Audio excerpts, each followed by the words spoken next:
Olá, sejam bem-vindos ao 17º episódio do Pod Yara, Rompendo Ciclos. Meu nome é Lorena Picelli, eu sou personal trainer e uma dependente química em recuperação. Sejam bem-vindos, meu nome é Rodrigo Cardoso, sou empresário e presidente da área do Parque Jabuticabeiras de Umuarama. E hoje nós vamos falar sobre hospital psiquiátrico. Isso, vamos quebrar um tabu aí, né, da sociedade que tem muito preconceito com o hospital psiquiátrico, mas hoje vamos trazer a realidade para vocês. E para falar um pouco, né, desmistificar esse estigma, né, quebrar um pouco desse tabu, mostrar como é um hospital do lado de dentro, né, as rotinas. Nós temos dois convidados especiais aqui que estão na linha de frente, né? É a Paula e o Roger. Então, sejam bem-vindos. Obrigada. Paula, bem-vindo, Roger. Obrigado pelo convite. E eu já gostaria de deixar que vocês se apresentassem um pouquinho para a gente poder conhecer. Então, eu sou a Paula, sou psicóloga, né? Eu brinco que eu tenho 2 temporadas ali no hospital, né? Minha primeira atuação, minha primeira experiência também com a dependência química foi ali na Clínica Santa Cruz, né? Acredito que é um hospital bem conhecido aqui em Umuarama, bem popularizado na cidade. Então, eu ingressei numa primeira vez lá no hospital, enquanto psicóloga no ano de 2015, fiquei de 2015 a 2019, depois fui para outras frentes de atuação e agora, em maio desse ano, eu voltei lá para o hospital. Né? Então, foi minha primeira experiência ali no hospital, na clínica, né? Então, tem aí mais ou menos 5 anos, né, na área da dependência química e transtornos mentais graves, né, que é o nosso público atendido ali na clínica. Eu sou o Roger, né? Sou assistente social. Eu atuo já não diretamente, mas indiretamente com a dependência química já faz 10 anos, né? Eu iniciei minha trajetória no Centro Pop, trabalhava com a população em situação de rua, entrei no Centro Pop como educador social, e entendi a necessidade da formação do serviço social, me apaixonei pelo serviço social, pelas políticas públicas, trabalhando diretamente com a população em situação de rua, uma parte ali que ficam em situação de rua, o que leva é o alcoolismo e a dependência química, que grande parte vive em situação de rua, né? E dentro disso comecei a atuar diretamente com as pessoas em situação de rua, fazendo encaminhamentos, tendo acesso a hospitais, tendo acesso a comunidades terapêuticas, fui me especializar, fui fazer cursos de dependência química, né? Fiz cursos mais vagos, mas fiz vários cursos sobre dependência química e alcoolismo e fiz a formação do serviço social e hoje eu atuo no hospital psiquiátrico faz 2 anos. E então, para a gente começar, além dessa apresentação aqui, eu já ia perguntar, mas vocês já responderam já, né? Essa vocação, né, que vocês escolheram para psicologia. Vou perguntar um pouco para a Paula aqui. É ser psicóloga, né? Da onde veio esse chamado, essa vontade de ser psicóloga, de atuar nessa área também, Paulo? Você... Olha, para ser bem sincera, eu ingressei na faculdade porque eu não sabia o que eu queria fazer. Né? Eu lembro que o meu pai, na época, falou assim, não, você vai ingressar, escolhe um curso para você fazer, que esse ano, né, saí ali do ensino médio e meus irmãos já estavam encaminhados e eu escolhi a psicologia para me descobrir. Né? E eu lembro que no terceiro ano de psicologia da graduação, a gente tem uma ênfase para escolher, ou a ênfase clínica ou a modalidade da prevenção, né? Para trabalhar com esses equipamentos sociais, CRAS, CREAS, trabalhar com a rede, né? De atenção psicossocial também, ali na clínica, embora ali também a gente faça o trabalho do psicólogo clínico, mas a gente também está mediando com a rede, em atuação direta com a rede, né? Então, quando eu descobri que a psicologia não era só a questão clínica, que a gente podia mediar com os outros equipamentos, ter acesso à família, à orientação, né, a ficar mais em contato com esses equipamentos sociais, aí eu me apaixonei. Eu falei, não, é esse ramo aqui da psicologia que eu desejo atuar. E graças a Deus, né, tenho seguido por esse caminho até então, desde da formação mesmo. Legal.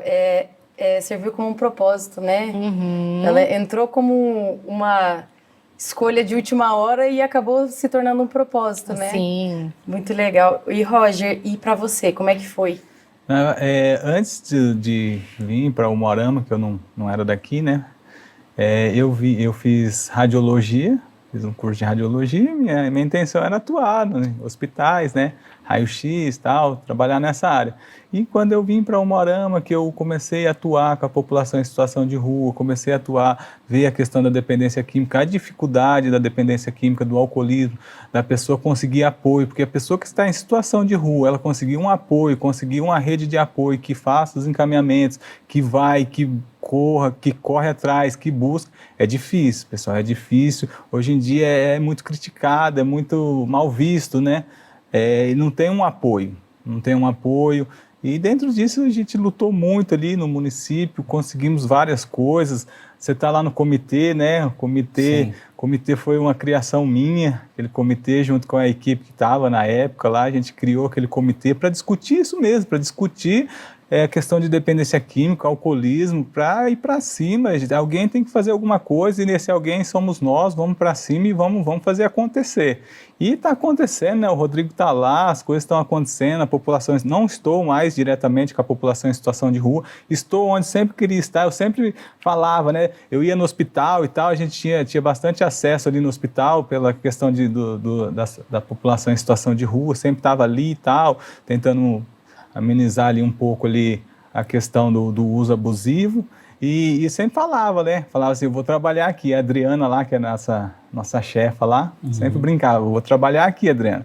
Eu vou trabalhar aqui. Ela fala, você não vem? Eu falei, vou, uma hora eu venho. E deu a oportunidade, já faz 2 anos que estou lá com eles lá e adoro trabalhar lá, adoro o hospital, adoro os pacientes, adoro ver a evolução. E eu quero parabenizar pela criação do comitê, que realmente nós estamos lá, acompanhei um pouco, né, de perto a sua atuação, ficou como presidente lá. Sim. Também, né, Roger? E realmente é um belíssimo trabalho, né, e eu tenho certeza que está fazendo a diferença na vida de muitas pessoas, né. É uma semente que foi plantada e já está florindo. Isso aí. Né, que Deus abençoe aí quem continua. Hoje está o Cláudio, mas já final do ano já tem outra eleição de novo. Sim, né? Então que cada um consiga desempenhar bem esse papel, né?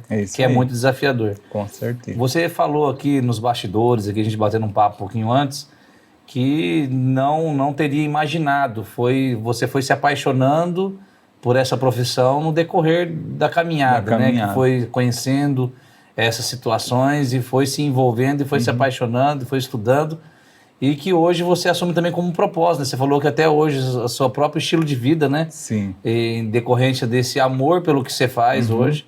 E que você também... Você pode compartilhar um pouquinho daquilo que a gente falou aqui um pouquinho antes? Com certeza. Hoje, dentro do meu trabalho, né, 10 anos com dependência química, alcoolismo, e a gente tem aquelas rotinas, né, de social, tomar uma cervejinha no final de semana e não sei o quê. Sou pescador também, sempre tá no rio. Ah, não, vamos levar uma caixinha de cerveja.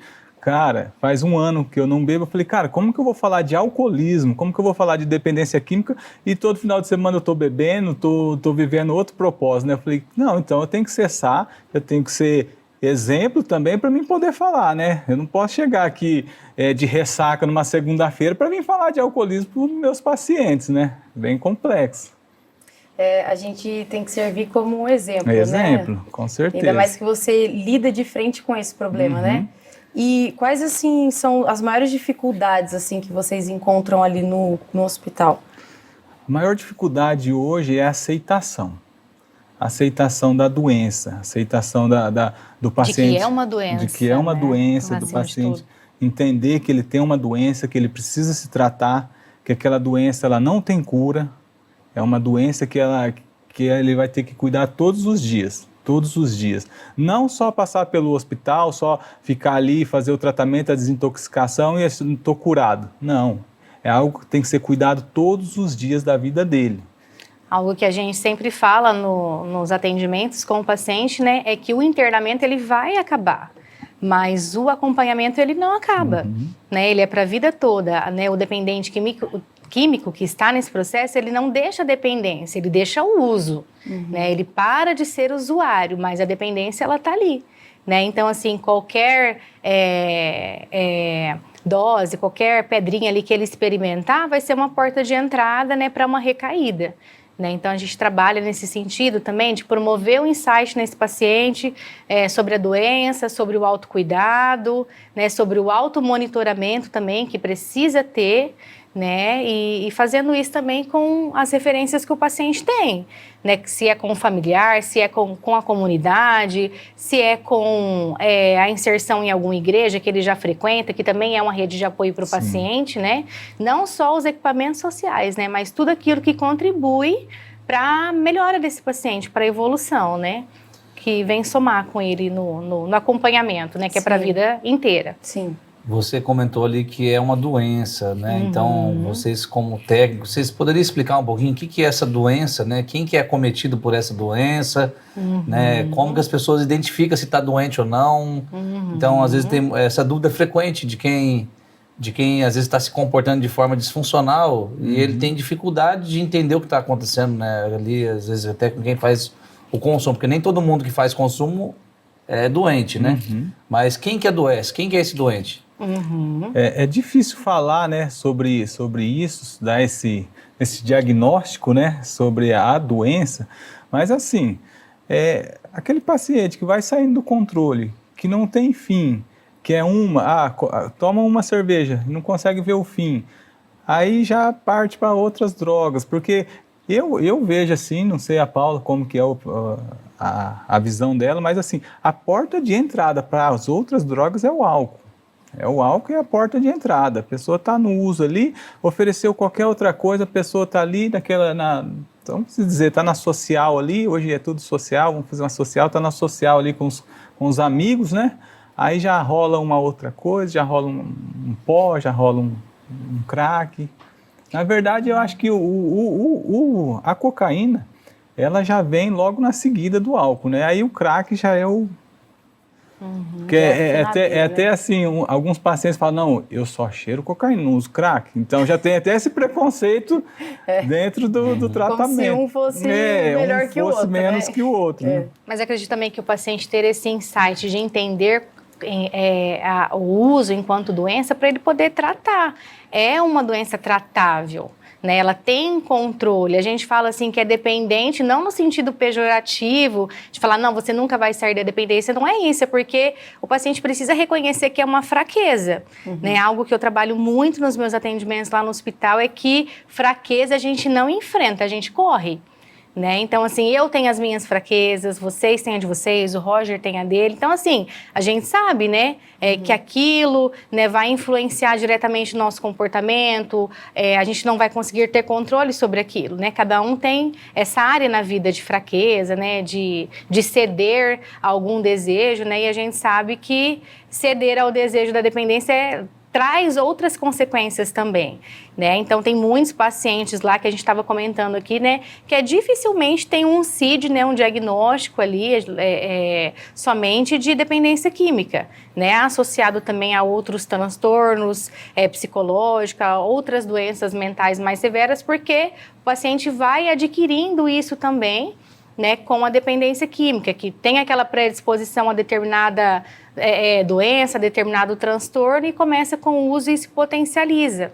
Né? E aí vai surgindo ao longo da vida, né? Então o paciente entender que é uma doença, que ele precisa de apoio, que nós também somos uma ferramenta de apoio, faz com que ele tenha maior engajamento ali também, né? Com o seu próprio processo terapêutico, né? Sim. Que ali na clínica a gente sempre está visando a reabilitação psicossocial do paciente, que ele sai estabilizado, né, Roger, ali do hospital e que ele continue, né, através ali da rede de atenção, fazendo a mediação com o apoio familiar, da comunidade, né, isso que a gente espera quando a gente vê que dá alta para o paciente, né. Paula, vamos supor assim, a pessoa, ela tá nas ruas, né, assim, tá vivendo a vida dela, faz o uso e como que você identifica como uma psicóloga que essa pessoa adoeceu, que ela precisa, às vezes, de um internamento, que ela precisa de buscar uma ajuda? Porque tem muitas pessoas que fazem um uso recreativo e não desenvolvem a doença. Então, às vezes, alguém, assim, às vezes até está assistindo a gente e está com essa dúvida, será que eu desenvolvi ou não? Será que eu tenho controle? Porque eu, vamos supor, achava que eu tinha o controle. Mas a minha vida em si, né, mostrava que não. Então, quais são as características para você que consegue identificar isso? Acho que começa quando a gente percebe que o paciente perdeu, por exemplo, o autocuidado.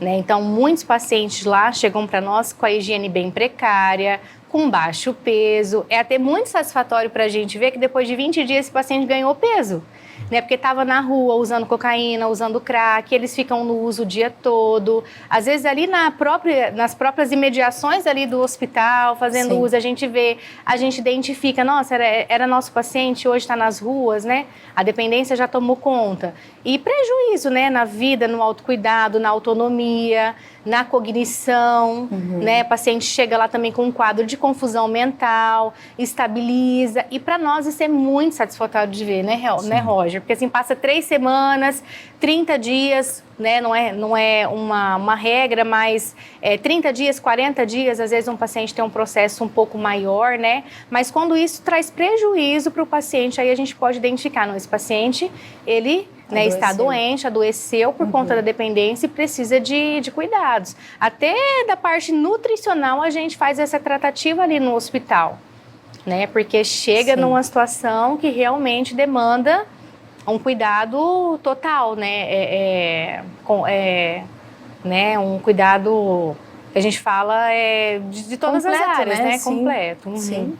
Nós precisamos entrar num breve intervalo. Eu peço para você que está nos acompanhando, fique conosco, porque no próximo bloco você vai entender o que é um hospital psiquiátrico, né? E para quem precisa de ajuda, como buscar essa ajuda e desmistificar um pouco, né, dos atendimentos que são realizados lá dentro. Então fique conosco, não perca o próximo bloco.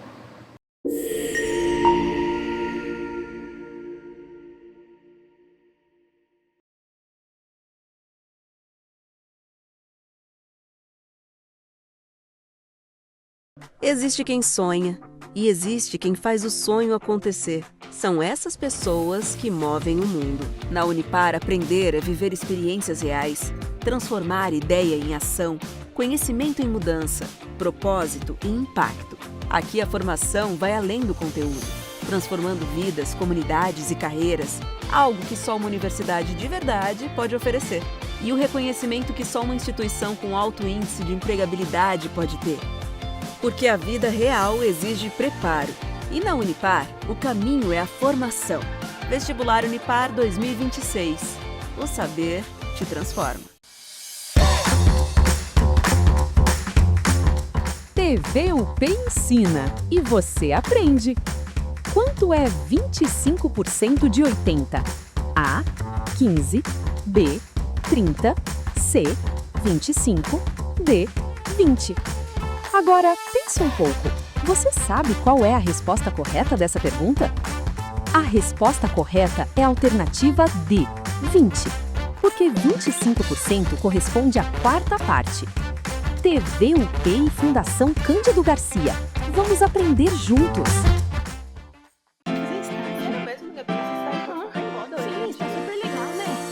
Você sabia que o CIUNEM atua como elo de ligação entre as instituições de ensino e o mercado de trabalho? Isso mesmo! Por meio do estágio remunerado, o CIUNEM promove a inclusão do jovem no mercado de trabalho. O CIUNEM está presente em 8 cidades do Paraná e já são mais de 200 instituições de ensino nessa parceria, atendendo alunos do ensino médio, cursos técnicos e acadêmicos do ensino superior. Acesse o site ciunem.org.br e cadastre-se. CIUNEM, oportunidades para grandes talentos.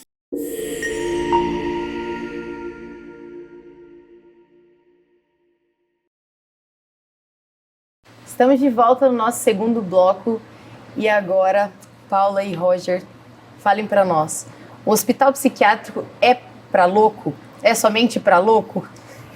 Acho que é algo que a gente precisa, né, quebrar esse tabu do hospital psiquiátrico, né? Assim como outras frentes de atendimento também. A gente vê muito nas redes sociais, muitas piadinhas, por exemplo, do CAPS. Né? Vou te internar no CAPS, vou te levar para o Santa Cruz.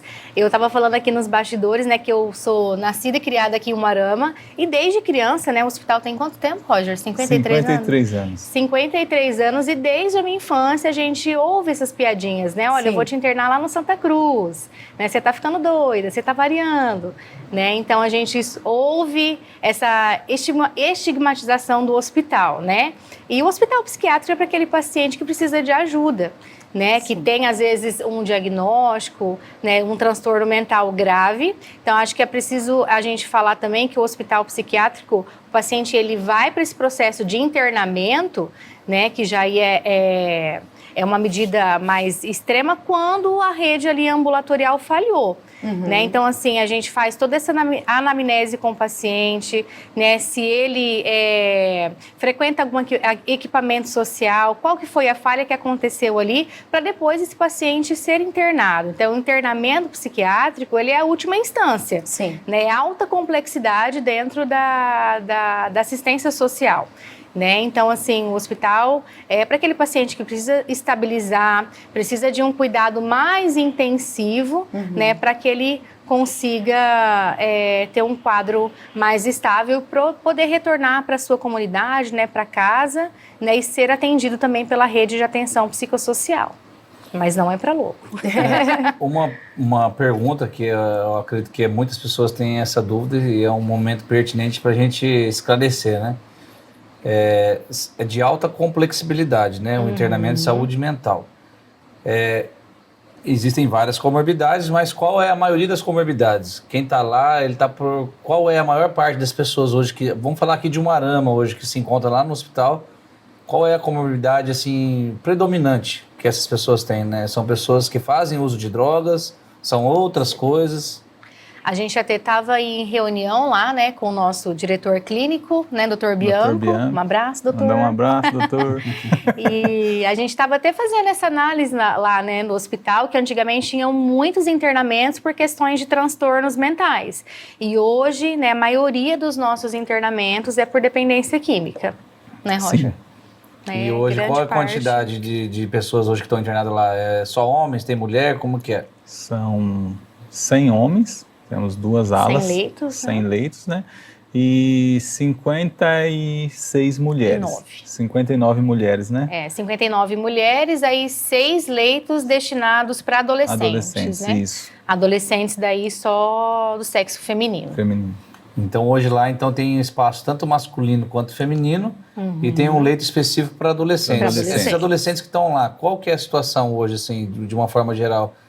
Também é para o uso de álcool e drogas? Eles também estão dentro dessa estatística? Também. Dependência química e aí com alguma comorbidade também, né? Algum transtorno mental, depressão, esquizofrenia, né? Que ali no início da adolescência já vai manifestando alguns sintomas, né? E aí a gente também não pode excluir o histórico de vida, né? Muitas meninas desenvolveram também esse transtorno mental, a questão da dependência no caso das adolescentes, por abuso sexual. Né? Então, traumas severos, né? Que aí então vão desencadear todo esse problema de saúde mental. Toda essa questão. Acho que não me lembro, assim, raramente a gente atende uma paciente que já não foi vítima de violência sexual, né? Que desenvolveu esses transtornos mentais também. E você falou adolescente. Qual é a faixa etária desses pacientes hoje, adolescentes que estão lá?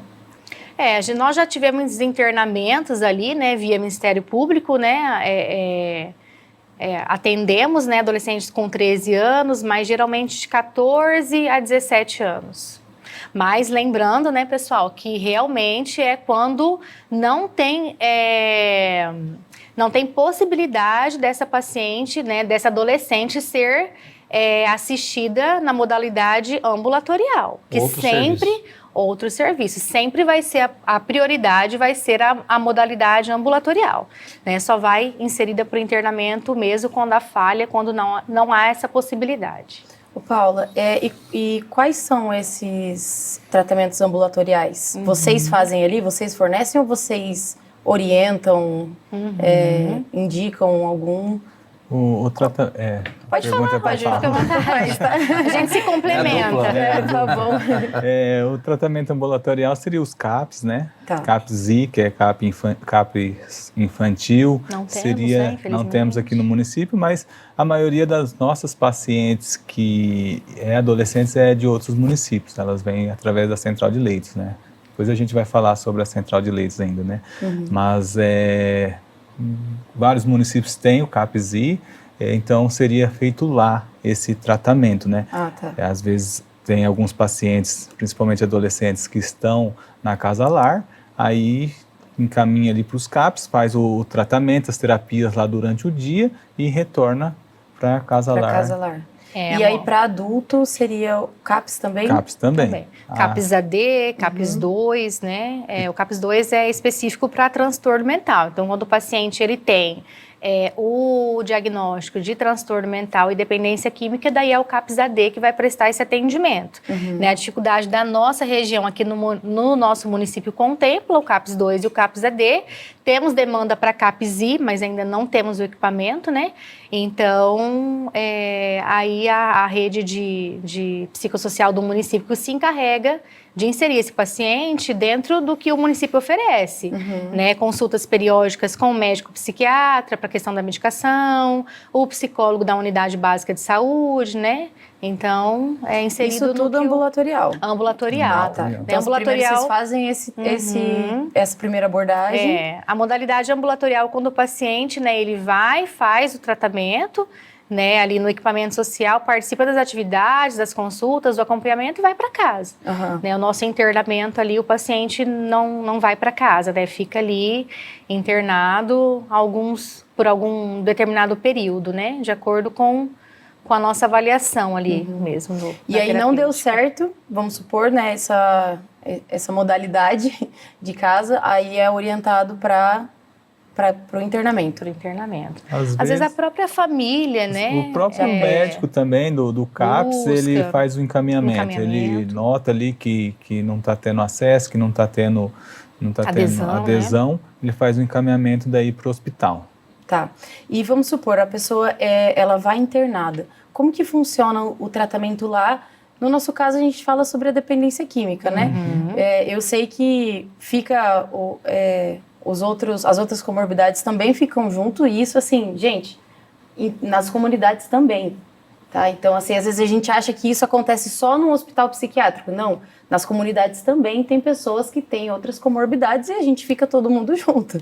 Né? E tá tudo bem com isso, né? Às vezes a gente tem um preconceito com isso, né? De misturar, mas não, a gente tem os tratamentos separados. Sim. Né? E como que vocês...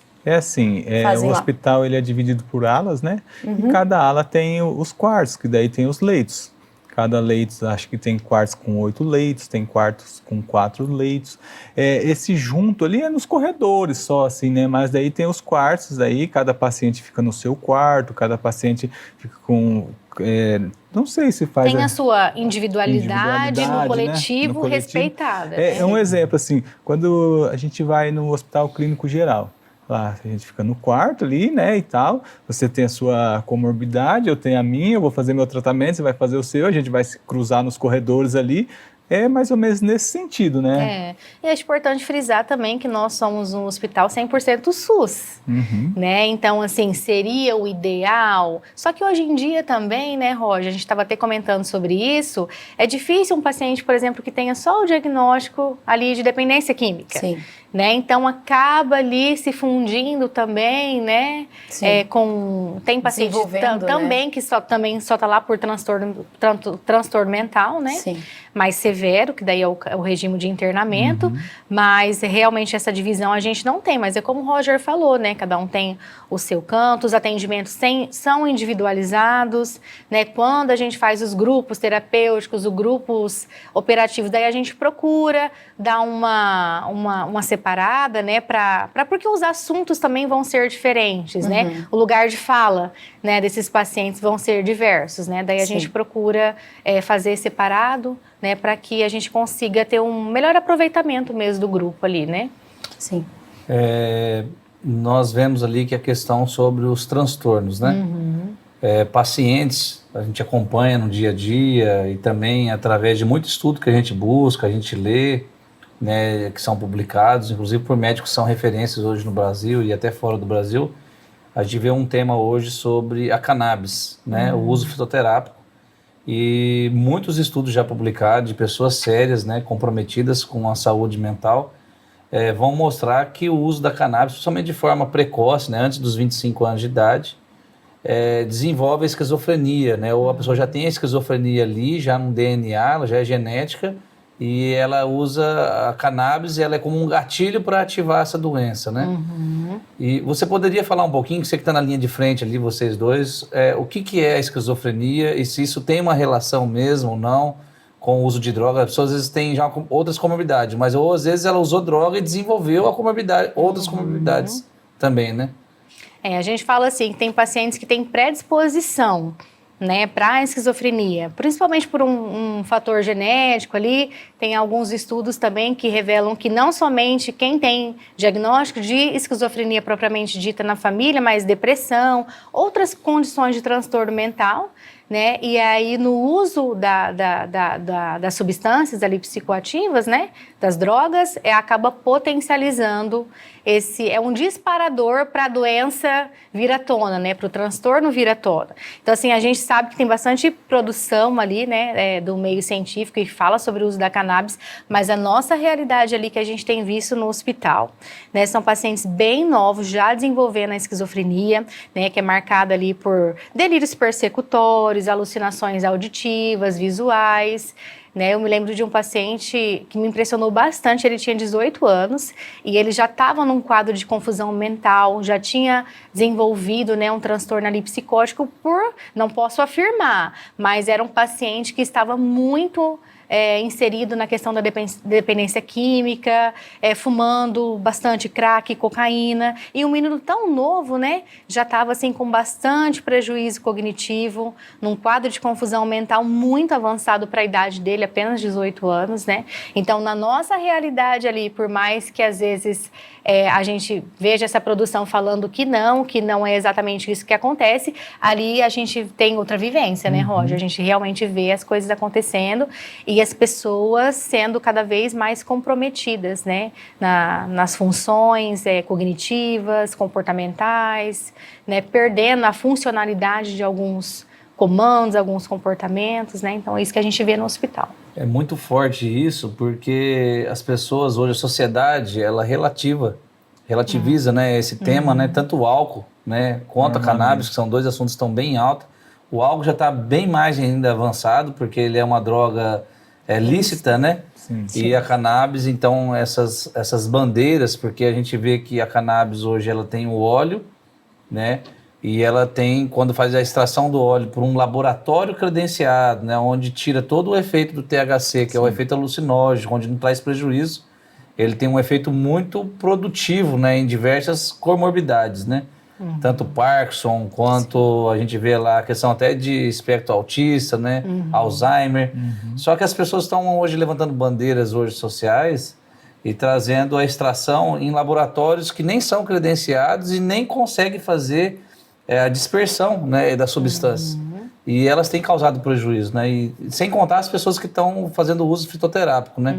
Então, trazer esse tema, essa realidade, mostrar a verdade, né, para a sociedade, o quanto de jovens hoje que já estão com prejuízos severos, né, grave, decorrente ao uso de drogas, né? Não só da cannabis, mas como também de outras substâncias, né? A gente sabe que existe a finalidade terapêutica, né? Mas o que a gente tem visto é muito generalizada essa questão e às vezes o paciente até faz uso por conta, né? Às vezes você abre o Instagram, tá lá, né? Fale comigo se você quiser ter o acesso e não é orientado, não tem uma condução terapêutica nesse sentido, né? E é uma preocupação, com certeza.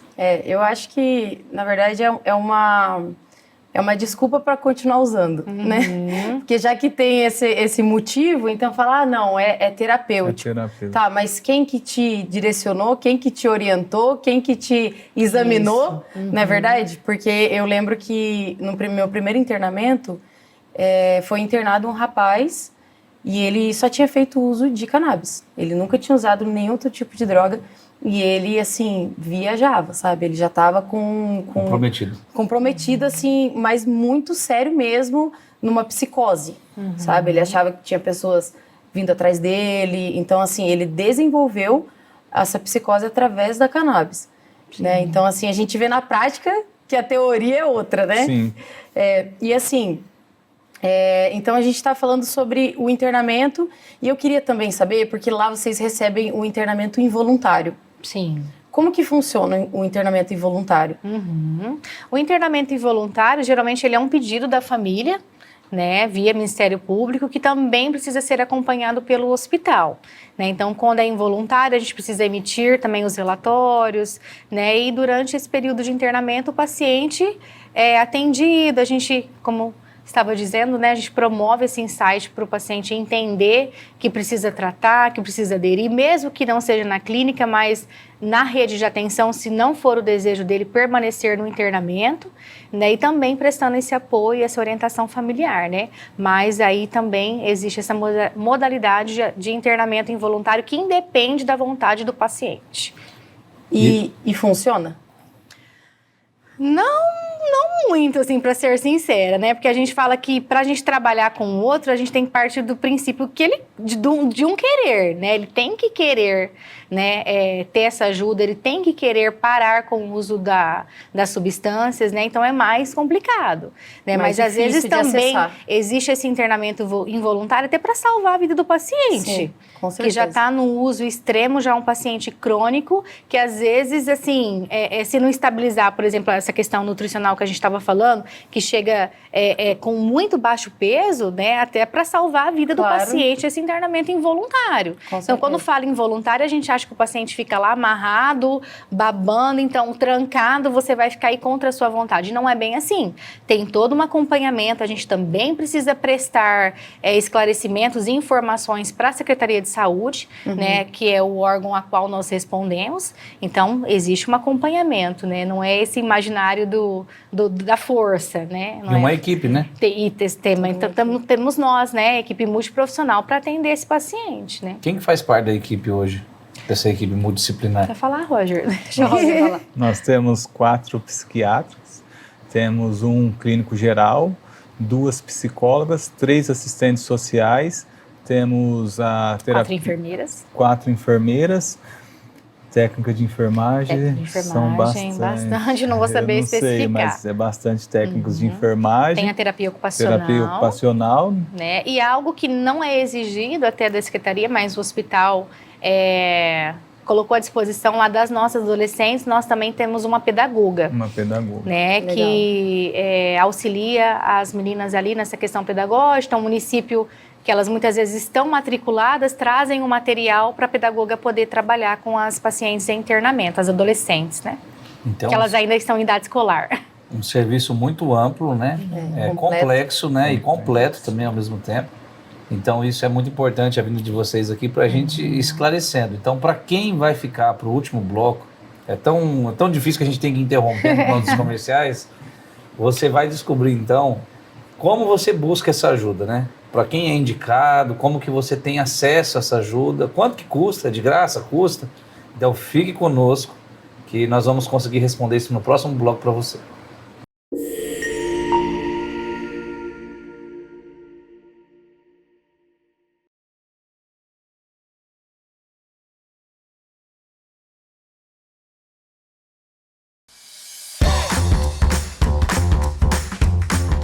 TV UP ensina e você aprende.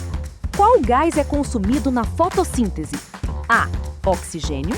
B. Nitrogênio. C. Hidrogênio. D. Carbônico. Agora pense um pouco. Você sabe qual é a resposta correta dessa pergunta? A resposta correta é a alternativa D. Carbônico. Porque as plantas utilizam dióxido de carbono para produzir alimento. TV UP e Fundação Cândido Garcia.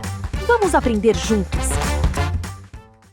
Existe quem sonha e existe quem faz o sonho acontecer. São essas pessoas que movem o mundo. Na Unipar, aprender é viver experiências reais, transformar ideia em ação, conhecimento em mudança, propósito e impacto. Aqui a formação vai além do conteúdo, transformando vidas, comunidades e carreiras, algo que só uma universidade de verdade pode oferecer. E o reconhecimento que só uma instituição com alto índice de empregabilidade pode ter. Porque a vida real exige preparo. E na Unipar, o caminho é a formação. Vestibular Unipar 2026. O saber te transforma. Você sabia que o CIUNEM atua como elo de ligação entre as instituições de ensino e o mercado de trabalho? Isso mesmo! Por meio do estágio remunerado, o CIUNEM promove a inclusão do jovem no mercado de trabalho.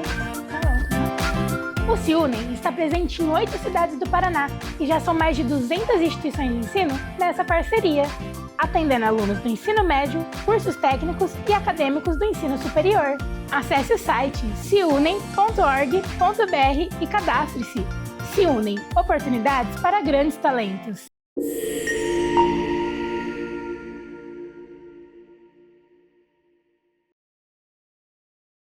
Voltamos para o nosso terceiro bloco e eu já queria iniciar esse bloco relatando um pouquinho sobre a minha experiência.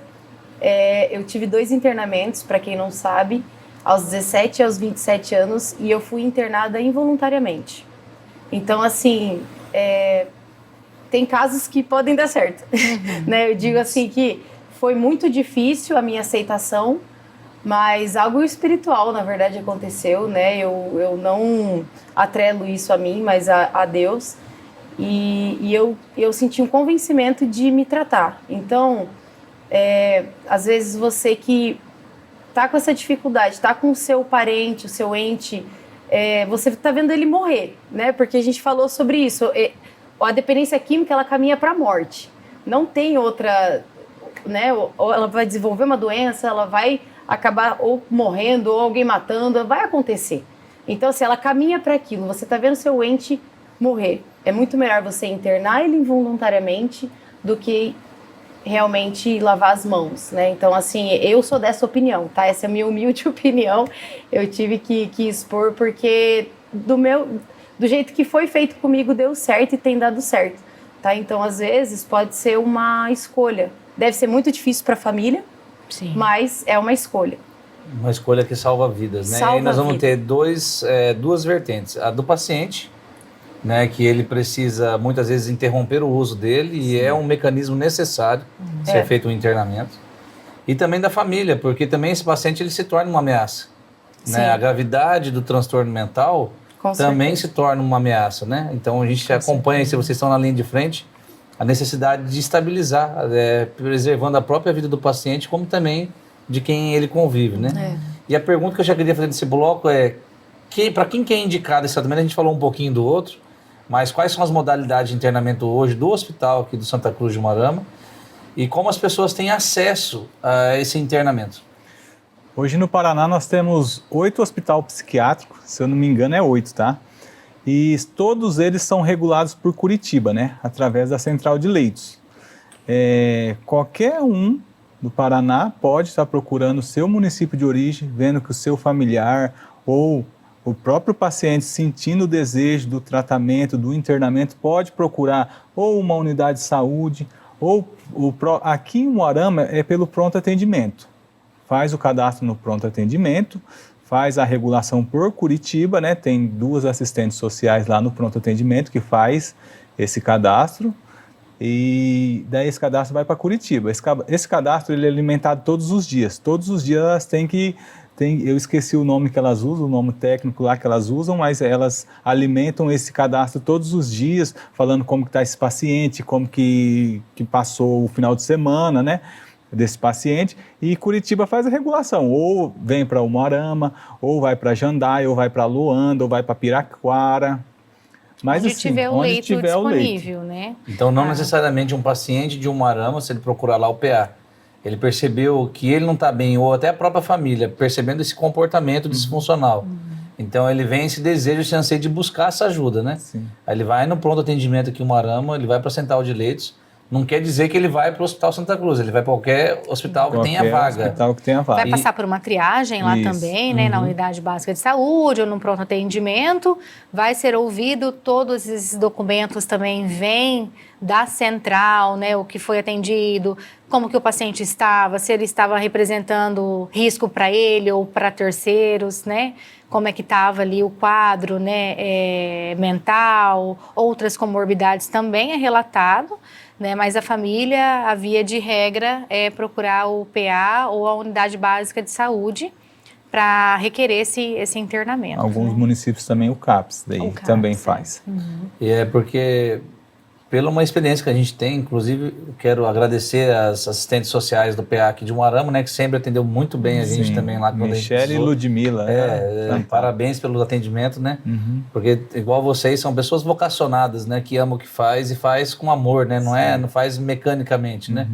Só que a gente vê que essa central de leito não é um internamento imediato, porque às vezes ali tem essa indisponibilidade de vagas. Então, normalmente ela fica numa fila de espera. Então, normalmente o assistente social, quando ele vai alimentando, é para acelerar esse processo de urgência, né, do internamento dele. É isso, né? Faz a mediação ali, né? A prioridade é que o paciente ele seja atendido, né, mais próximo possível do seu território, né? Mas na falta de vagas, ele vai pra aí fora. ele é encaminhado. E no hospital nós temos bastante paciente da região ali de Curitiba, metropolitana, que vem para nós, Ponta Grossa. Então, né, na central, onde tiver vaga, daí esse paciente é encaminhado. Aí a Secretaria de Saúde do município que é responsável, né, por esse transporte, visto que não tem esse atendimento lá no município de origem do paciente, né? E essa pessoa hoje, né, que tem um transtorno mental, que mora aqui em Umuarama, e que muitas vezes não deseja ter um tratamento, que não quer um tratamento. Como que a família faz? Né? Porque é uma pergunta que a gente recebe frequente, né? Ela está, às vezes, com uma crise, com um surto. O que ela precisa fazer para esse paciente que está lá na casa, sendo uma ameaça para ele, para a família? Qual é o procedimento que ela tem que fazer para amenizar ou para estabilizar essa pessoa? Se o paciente estiver em crise, assim, ou surto, é o SAMU. Tem que acionar o SAMU, né? O SAMU geralmente aciona a força de segurança para vir acompanhar, tá? Na atuação ali, mas é o SAMU, é o inicial ali. E o SAMU faz a condução pro pronto atendimento. Não é porta aberta direto para o Santa Cruz, não. Vai pro pronto atendimento daí para estabilizar o quadro. Então esse paciente é medicado, então para você que está acompanhando aqui o podcast, essa informação é muito preciosa, né? Então você está passando por essa realidade, você aciona o SAMU ele vai fazer inclusive o uso de força, se precisar ali por causa da questão de agressividade e tudo mais, vai ter uma equipe lá de segurança junto com o SAMU, ele vai ser medicado, vai ser encaminhado para o pronto atendimento. E lá no pronto atendimento já vai ter a equipe de assistência social fazendo essa triagem para fazer o encaminhamento dele para o internamento. Chegando lá no pronto atendimento, o médico vai avaliar, né? O médico vai fazer o pedido, né, do internamento, se for necessário daí. E, Roger, qual, assim, uma curiosidade, né? O que um assistente social faz dentro de um hospital psiquiátrico? Cara, faz muita coisa. É brincadeira, não, mas nós trabalhamos pra caramba. Gente, você viu, né? Mandei para você de manhã, uma loucura. Assim, nós fazemos a ponte diretamente com a família. Hoje eu atendo em média, assim, por semana, umas 400 famílias. Porque eu até brinco com as famílias, falo, gente, faz um grupinho, porque eu sou responsável por atender as famílias no telefone, né? Eu fiquei responsável por atender as famílias no telefone. Eu até brinco com eles, falo, gente, faz um grupinho, daí eu vou informando vocês vão se informando aí, porque tem famílias que 7, 8 familiares mandam mensagem do mesmo paciente. Aí fica ali, fala, não, já respondi, já e tal. E a gente faz essa ponte com a família, a questão social ali, está precisando de algum item de higiene, alguma coisa, a gente corre atrás para conseguir. O paciente que tem vulnerabilidade social, né? Às vezes vem paciente só com a roupa do corpo. A gente tem que correr atrás para conseguir alguma coisa ali. Tem pacientes que é tabagista. Lá dentro do hospital, o paciente pode fumar 4 cigarros por dia. O paciente vem sem cigarro, o cigarro, cara, é algo muito louco dentro do hospital, porque o paciente, se ele não fumar, né, Paula, ele... É que também no hospital a gente trabalha com a política de redução de danos, né? Então é preferível que esse paciente fume 4 cigarros brancos, tem os seus malefícios, né? Sim. Por dia, do que 5 pedras de crack. Com certeza. Né? E a gente reduziu muito. A primeira vez que eu trabalhava lá era 20 cigarros ao dia, hoje são 4. Então, assim, e tem dado certo, né? Tem tido uma boa resposta. E as orientações para a família, né? Porque o paciente, querendo ou não, ele deixou todas as contas dele, ele vai se tratar, ele vai ficar ali, um exemplo, se ele for cumprir o tratamento todo, é 90 dias. 90 dias a água, a luz, vai vencer tudo, né? Então a gente tem que estar orientando a família, a gente tem que estar mandando atestado, falando para a família qual órgão procurar para para um benefício, se o paciente estava registrado, né, 15 dias a empresa paga, depois ele entra pelo INSS, aí tem que apresentar todos os laudos também na empresa, orientando a família ali para a família não ficar também desamparado. E a articulação com a rede articulação também, para quando esse paciente no pós-alta, né, ele vai ter que ser assistido. Sim. Pelas redes de atenção. Então é garantir os direitos. Garantir os direitos. Vai garantir o direito desse paciente. Inclusive os benefícios que ele ficar internado lá, ele tem direito a benefício. Com certeza. E aí você também faz toda essa orientação para esse paciente, né? E agora aqui para psicóloga é mais fácil de entender na psicóloga, né? O que uma psicóloga faz? É muito atendimento? É pouco atendimento? Como que funciona? Lá nós somos em 2, né? Então são 4 médicos, nós fazemos essa divisão por médicos, né? Eu e a Priscila, um beijo, Pri, minha parceira lá. E a gente faz o atendimento de psicoterapia breve, ali, individualizada com o paciente, e os grupos terapêuticos, os grupos operativos também, né? Toda sexta-feira ou... uma vez por semana a gente também tem esse alinhamento com a equipe, com os médicos, né? Todos os médicos psiquiatras que atendem ali no hospital, eles fazem reunião com a gente para alinhar, né? Para a gente definir também o plano terapêutico, o projeto terapêutico, né? Visando a reabilitação social do paciente, né? E a gente trabalha, né, com os grupos, com os atendimentos, com o atendimento com a família também, que eu acho de extrema importância, porque o paciente muitas vezes ele oculta bastante coisa da gente, né? Então, para a gente entender as vivências, os disparadores ali para o uso, ambientais, sociais, né, a gente precisa também entender esse paciente na visão da família, como que ele estava se comportando em casa, quais são, né, as potencialidades, as fragilidades, para que a gente possa ter mais elementos para poder orientar, né, e promover esse insight do paciente durante os atendimentos. Né? Do lado do paciente, essa vertente. Do lado da família que adoeceu, ela recebe algum tipo de suporte? Essa família que muitas vezes também está disfuncional, né? Às vezes ela colaborar com o processo, ela pela ansiedade ou pelo próprio adoecimento mesmo, ela acaba prejudicando a recuperação, causa, né? Como que vocês lidam com essa vertente da família? Ali, com as famílias, a gente presta mais um trabalho de orientação, né? A gente não tem um atendimento ali para as famílias, mas a gente orienta, né, a buscar a rede. Às vezes a família também precisa de um amparo ali, um atendimento psicológico, um atendimento da rede, né, de requerer um benefício, como o Roger estava falando, né?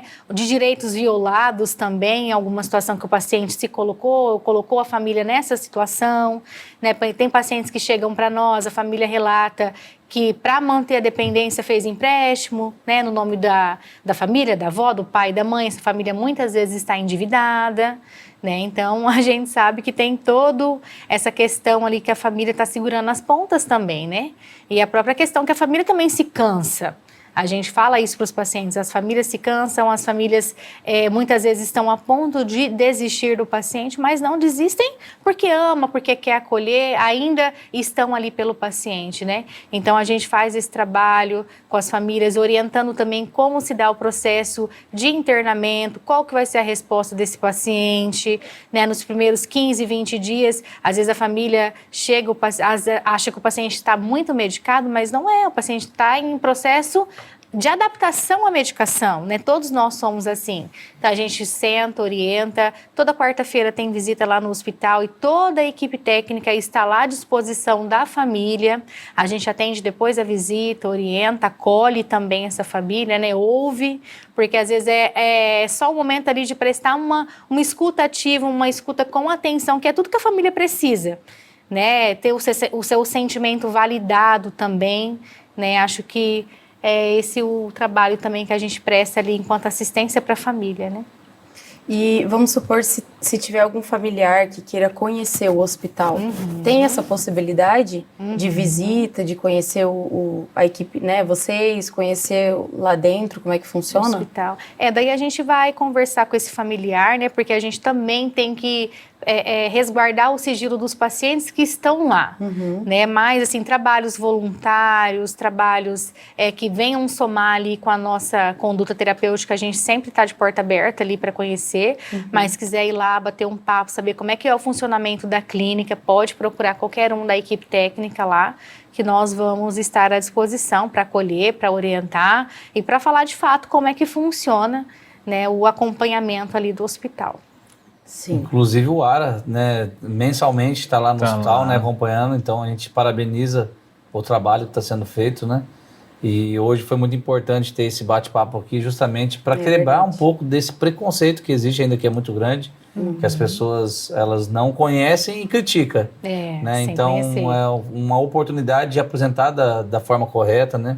Uma equipe multidisciplinar, um trabalho sério que é realizado, um trabalho que tem muito amor envolvido também, porque por mais que você está ali para executar uma função, eu conheço as equipes lá de vocês e todo mundo muito sempre disposto, né? Sempre dando algo mais, né? O Roger, estou acompanhando ele já há um tempo também, é uma pessoa que não mede esforço também, sempre está... eu não sei como é que ele consegue estar em tantos lugares ao mesmo tempo. Esse dia eu me perguntei, mas a gente tem que parabenizar. E antes da gente encerrar esse episódio, eu gostaria de deixar aberto, se vocês quiserem deixar uma mensagem para quem nos acompanhou, para os pacientes ou para a família, enfim, para a sociedade. Fique à vontade para deixar uma mensagem. Não, só queria, para finalizar, agradecer, né, o convite, e eu acho que é sempre uma oportunidade bacana quando a gente tem de falar do nosso trabalho, falar da nossa atuação, como ela realmente é. Né, a gente sabe que existe muito preconceito envolvido em questões de saúde mental, de dependência química, né? Então, assim, nada melhor que a gente quebrar esse tabu, ter esse bate-papo, né, trazer essa abordagem com a linguagem clara, simples, para as famílias poderem entender também como que é. A gente sempre fala que se livrar da dependência, né, deixar de ser um usuário é muito difícil, então a gente precisa de ferramentas para isso. Né, de uma clínica que acolhe, uma rede de atenção psicossocial que seja funcional também, né, o apoio da família, porque a gente não faz nada sozinho. Né, se o paciente ele tiver só a força de vontade, né, ele por si só ele não consegue ter instrumentos, né, instrumentalizar o paciente nesse sentido para que a gente seja mais uma ponte de apoio, mais uma rede de apoio na reabilitação dele, que é isso que a gente espera. Né? Então, assim, é tão satisfatório quando o paciente às vezes encontra a gente na rua e fala, olha tia, eu já estou um tempo sem usar, eu voltei para minha família, eu voltei a trabalhar, né, um ser funcional. Né, recebeu o perdão e foi perdoado ali, né, na convivência com os seus familiares, então para nós é muito satisfatório, mas a gente sabe que tem que passar pelo processo, né, seja ele na modalidade ambulatorial ou na alta complexidade, já que é o regime de internamento, a modalidade de internamento, mas, né, esse paciente está sendo ajudado, né, está sendo cooperativo com ele mesmo, mas também está buscando o apoio, né? Então, quando vem para nós, a gente tenta trabalhar da melhor forma, com as técnicas que a gente domina, que a gente acredita, e além do acolhimento também, né? Mas tem que passar pelo processo, né? Tem que se dispor, Sim. Tem que, né, abrir mão de muita coisa e buscar ajuda. Eu acho que muitas vezes o paciente, a maior dificuldade dele está em pedir ajuda. Né, em admitir, né, a questão da doença, da dependência e buscar ajuda. Né? Então, se render. Então, quando pede, a gente está ali para auxiliar. Sim. Né? Eu quero agradecer, né, essa parceria, o Rodrigão aí também, sempre parceiro nosso, a gente está ali no hospital, vocês ali sempre fazendo o grupo terapêutico de vocês lá, fantástico esse trabalho. Cara, vocês são ferramentas de Deus na mão das pessoas. Ali vocês transformam. Isso, às vezes, fala, não está tendo resultado. Está tendo resultado. Está plantando uma sementinha, podcast aqui, planta uma sementinha no coração. E eu quero deixar a mensagem que a sobriedade é lindo, cara. Cara, amanhecer sóbrio, acordar num domingo de manhã sóbrio, é gostoso demais, né? Fazer um café, poder compartilhar, poder estar ali com a família, isso não tem preço, né? Não tem preço. Então eu quero deixar a mensagem que procure ajuda. Você que está passando por esse momento, você que está na recaída, você que não está conseguindo, procure ajuda. Hoje tem várias ferramentas aí, né?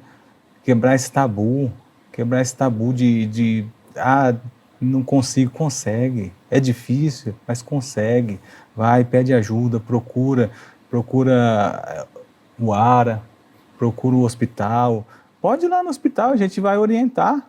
Quiser ir lá no hospital, chamar o assistente social, vou lá na porta do hospital, oriento ele quem ele procurar, estamos à disposição lá, tá? E o nosso trabalho é esse, é a recuperação, é que o paciente fique bem, é que a família consiga acolher esse paciente novamente. E essa é a minha mensagem, né? Que a sobriedade é linda. E a gente agradece a participação, agradecemos ao Dr. Bianco, né, o diretor, né, lá do hospital, de ter nos autorizado hoje esse bate-papo hoje, e a toda a equipe que sempre nos recebe tão bem. Agradecemos a participação de vocês hoje aqui, e dizer que foi muito importante, que até aqui antes, aqui nos bastidores, a gente estava falando que uma das preocupações desse projeto, com essas informações, elas sejam acessíveis a todos, né? Principalmente a quem mais precisa, a quem tem menos recurso. Então, como aqui foi falado hoje, existe a rede pública hoje que tem vários serviços bons e disponíveis para a população, né? Então, aqui em Umuarama hoje a gente pode dizer que a gente é uma cidade agraciada, porque tem vários serviços hoje, né? Falando lá do CAPS AD, e tem até o CAPS 2, né, que fala sobre transtorno. Não é toda cidade que tem esse privilégio de ter serviços assim, né? E sem contar outros serviços que tem. Então, você que precisa de ajuda, hoje tem meios, né, garantido ainda pelo atendimento único de saúde, né? E, então, não deixe de buscar essa ajuda, procura essa ajuda. O ARA está aqui também para auxiliar, para ajudar. E por isso nós vamos deixar o QR Code aí na sua tela. Então, você vai escanear esse QR Code, você vai ser direcionado para o nosso Instagram. Lá tem a biografia com todos os links do YouTube, do TikTok, do Facebook e também do WhatsApp. Então, nesse WhatsApp você pode clicar aí, pedir, tirar a sua dúvida, né, buscar alguma informação, pedir ajuda, enfim, nós estamos à disposição para te atender. Nessa biografia também tem um link do Grupos Restauradas pelas Palavras, é um grupo de mulheres, exclusivo para mulheres, que acontece de forma remota, online, toda terça-feira das 18h30 às 20 horas, coordenado pela nossa psicóloga, mãe da Lorena, Lucineide Pezzini. E também o nosso convite para você vir participar e conhecer o grupo terapêutico todas as quintas-feiras, das 20 às 22 horas, que acontece na área Jabuticabeira. Estamos em endereço temporário por causa das reformas. Estamos no Jardim Cruzeiro, atrás da paróquia Santa Clara de Assis. Fica o nosso convite, então, para você participar. E nós agradecemos você que esteve aí conosco até agora. Muito obrigada e até a próxima. Até a próxima.